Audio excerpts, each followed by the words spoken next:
The Price of Impatience. Once upon a time, in the quiet village of Uburu, life moved at a slow, predictable pace.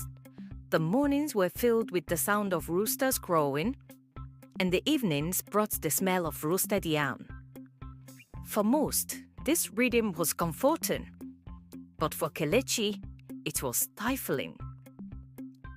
Kelechi was a young man of 25, the oldest son of a struggling farmer.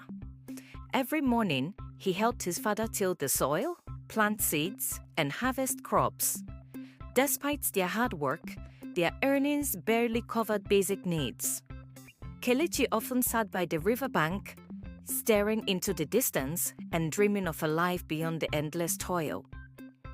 He dreamed of a better day. One fateful morning, while fetching supplies in the nearby town, Kelechi crossed paths with Jude, an old classmate. Jude was unrecognizable, dressed in flashy clothes and driving a sleek car that gleamed under the sun. "Kelechi, is that you?" Jude called out, stepping out of his car with a confident grin. They sat at a nearby restaurant, and Jude regaled Kelechi with tales of his wealth and success. "Why are you wasting your time on a farm?" Jude asked. "There's a faster way to make money if you're ready to take risks." That night, Kelechi's mother noticed his distant gaze as they ate dinner. "My son, what troubles you?" she asked. "Nothing, Mama," he replied, though his mind was far away. Her words about patience and the value of hard work echoed faintly in his ears, but they failed to take root. Kelechi's transformation was swift and dramatic. Within months of joining Jude and his group, he went from wearing patched clothes to designer suits. He bought a motorcycle, then a car, and built a 3-story house in the heart of Ubulu. His name became a byword for success, and young men in the village idolized him. At his housewarming party, the music blared and the drinks flowed freely. Kelechi stood at the center of it all, basking in the admiration. But not everyone celebrated. His mother watched from the sidelines, her face etched with worry. This wealth, it is too sudden, too flashy," she murmured to Chibuzo, Kelechi's younger brother.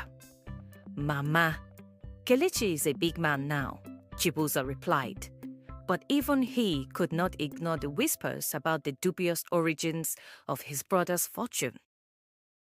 Kelechi's fast life began to show cracks. Rival groups sought to encroach on his territory, and law enforcement grew suspicious. One night, he returned home visibly shaken. His close ally, Tunde, tried to reassure him. "Stay sharp, Kelechi. You can't trust anyone." Despite Tunde's words, Kelechi felt increasingly isolated. At a meeting with his partners, tension simmered beneath the surface. He noticed whispered conversations and exchanged glances that stopped when he approached. One evening, Jude invited Kelechi to a big opportunity, a deal that could set them up for life. Kelechi hesitated, sensing something was wrong.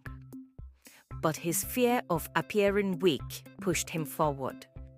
Kelechi entered a dimly lit warehouse, unaware of the betrayal awaiting him. The deal was a setup. Kelechi walked into an ambush orchestrated by Jude and rival groups. A violent confrontation ensued, and in the chaos, Kelechi was fatally wounded. His lifeless body was left in the warehouse, a stark contrast to the life of luxury he once flaunted. News of his death spread quickly. The villagers were shocked. Some were mournful, others were critical. His mother's grief was immeasurable. I warned him, she sobbed. I told him the path of patience leads to lasting peace. In the aftermath of Kelechi's death, the family struggled to rebuild their lives. Chibuzo stepped into his brother's shoes, not by chasing wealth, but by embracing their father's honest labor. Slowly, he expanded the farm, introducing modern techniques and earning respect as a hardworking, dependable man. Years later, Chibuzo stood before a gathering of young men in Uburu. "My brother's story is a lesson for us all," he said. "Wealth gained too quickly is like smoke. It disappears just as fast. But with patience and hard work, we can build something that lasts." The audience nodded, the echoes of Kelechi's tragic tale etched in their minds. Stay tuned and watch out for part 2.